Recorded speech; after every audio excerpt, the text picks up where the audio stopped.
Al-Mamun's shirt, which is the focus of the events of our story today, which is characterized by horror, mystery, and excitement. First, it should be noted that this shirt has nothing to do with the Abbasid Caliph Al-Mamun and is not associated with him in any way. Let me continue telling this very interesting story. Before that, I would like to express my thanks for reaching 41 subscribers to the channel. Despite their small number, they represent precious treasures to me, and I consider them my little family.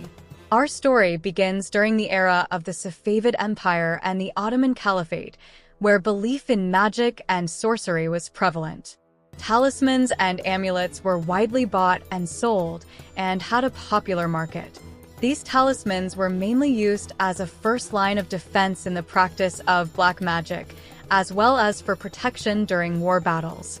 It is known that that historical era witnessed many wars and invasions. How did it start? Amulets are a strange mixture of symbols that are drawn with precision and care according to certain patterns that only the sorcerer or magician who made them can understand. Each amulet is distinguished by the fact that it is made in a detailed and precise manner according to its intended purpose, and includes verses and geometric shapes such as circles and triangles, in addition to specific letters and numbers.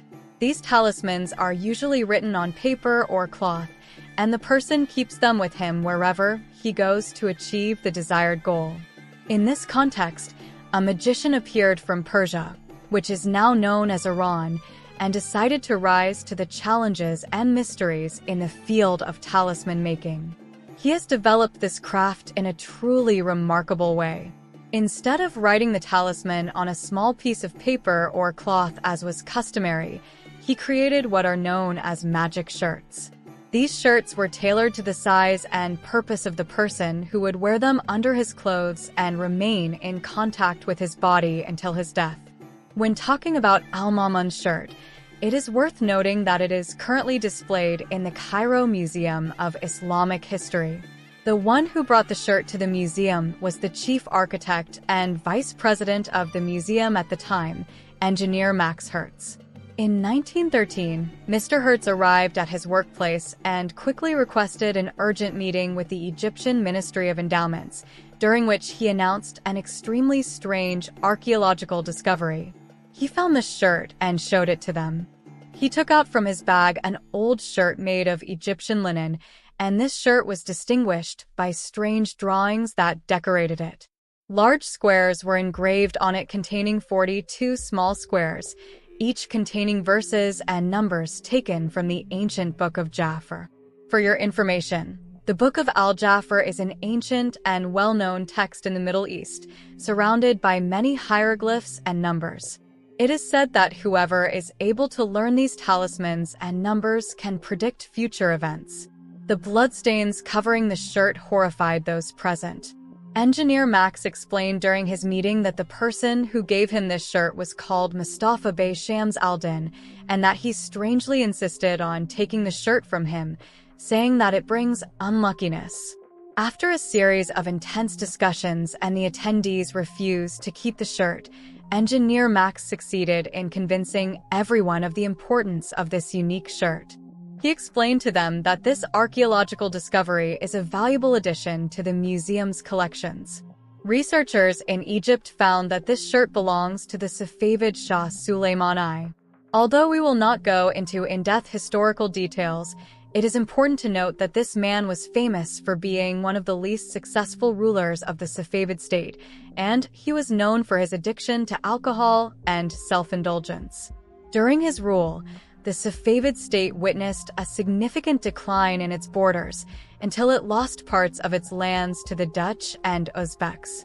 The challenges facing him worsened from all directions, including diseases, famines, repeated losses in wars, and the spread of corruption within the various ministries. As a result of these successive misfortunes, he made the decision to resort to one of the most powerful magicians at that time. He was easily able to convince him that all the misfortunes and problems resulted from the planets perpendicular to each other and the intersection of the celestial bodies in the year in which he assumed power, which made the day of his inauguration an inauspicious day, and told him that his end would be imminent, and he would die. King Solomon I recognized the truth of the magician's words and felt fear for his life, which prompted him to repeat his coronation ceremony on the day that the magician had specified for him. Indeed, this happened in March of the year 1667. At the conclusion of the coronation ceremony, the magician presented the enchanted shirt to King Solomon I, who in turn gave the magician a large amount of gold as an expression of his thanks and gratitude. This shirt accompanied the Shah throughout the various stages of his life until the year 1694. It is rumored that this magician sold the secret of this mysterious shirt to one of Suleiman I's enemies. As stated in the book, The Most Famous Strange Events in the World, the guards that night heard Suleiman I screaming in terrible terror and muttering incomprehensible words. When they arrived at his royal chamber, they found him lying face down on the floor with a bottle of wine in his hand. When he was turned onto his back, signs of extreme terror and fright appeared on his face, as if he had seen the devil before his death. At the time, it was rumored that he died from the influence of alcohol. I don't know exactly if this is true or not. After the death of its previous bearer, this cursed shirt continued to be passed from one person to another until it ended up in the Cairo Islamic Museum. It should be noted that we only know that the last person to wear this shirt died.